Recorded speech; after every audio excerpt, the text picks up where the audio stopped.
ඇත්තනම මේක ඇවිල්ලා ටිකක් අමුතු කතාවක්. මට තේරෙන්නෙත් නෑ ඇයි අමුතු කියලා. හැබැයි තේරුම් ගන්න බැරි එකම දේ මේ වෙනස් වීම කියන එක. අම්මා තාත්තා වෙනස් වෙනවා, සහෝදර සහෝදරිය වෙනස් වෙනවා, යාළුවෝ වෙනස් වෙනවා, පෙම්වතා පෙම්වතිය වෙනස් වෙනවා. මේ ලෝකේ හැම එකක්ම වෙනස් වෙනවා. අන්න ඒ වෙනස් වීම දරා ගන්න බැරි වුණාම නේද අපේ හැඟීම් විටක අකුසල් සහගත වෙන්නේ. සමහරක් විට මිනිහෙක්ට පිස්සු හැදෙන්න උනත් පුළුවන්.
මේක මාර සාපයක් වුණානේ.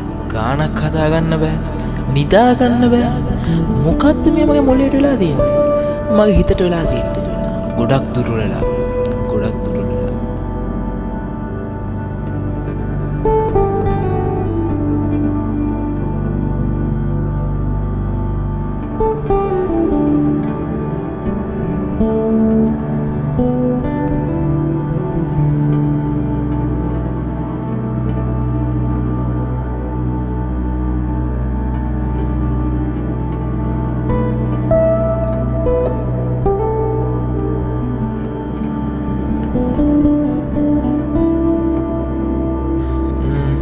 සමහරක් විට ආදරේ කියන එක මාර මමුතු පිළියක් වගේ. පස්සෙන් එනවා.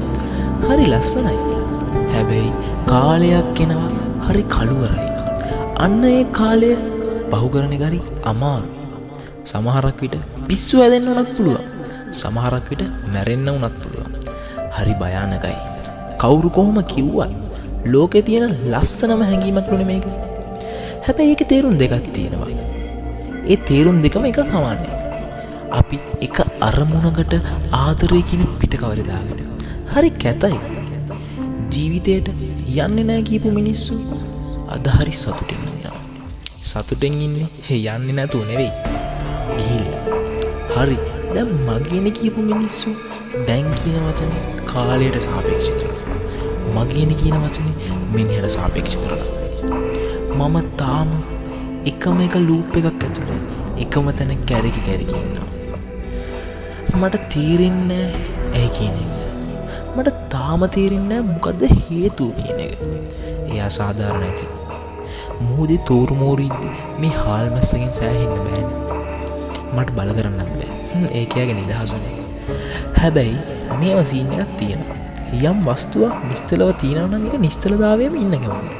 ඒ වගේම ඍජු රේඛාවක ඒකාකාර ප්‍රවේගයෙන් ගමන් කරනවා නම් ඒ ප්‍රවේගයෙන්ම ගමන් කරන්න කැමතියි. හැබැයි ඒක වෙනස් වෙන්නේ බාහිර බලයක් යොදුවොත් විතරයි. එතකොට ඒකෙත් බාහිර බලයක් යදිලාද මන් දන්නේ නැහැ.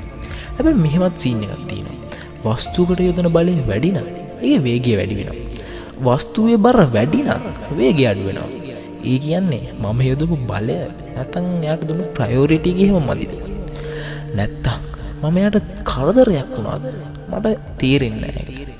මට හිතා ගන්න බෑ. හරි.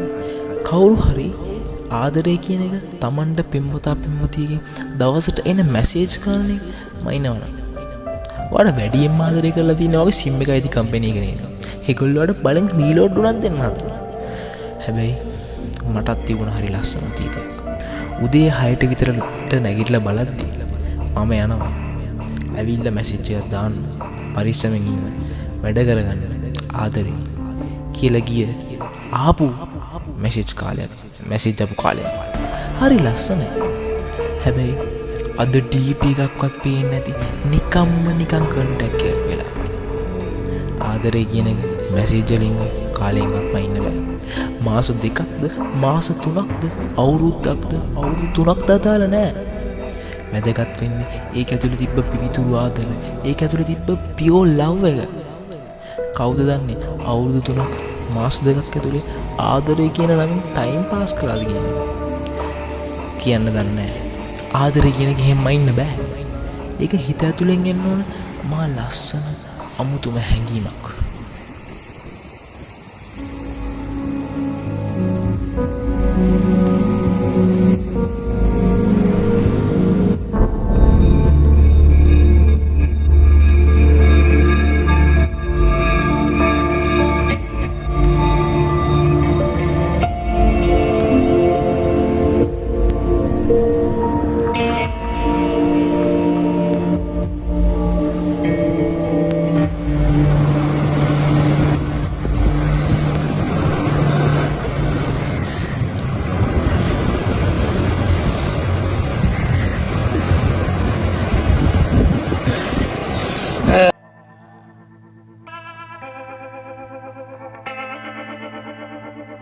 ජීවිතේ දේවල් නැති වුණා.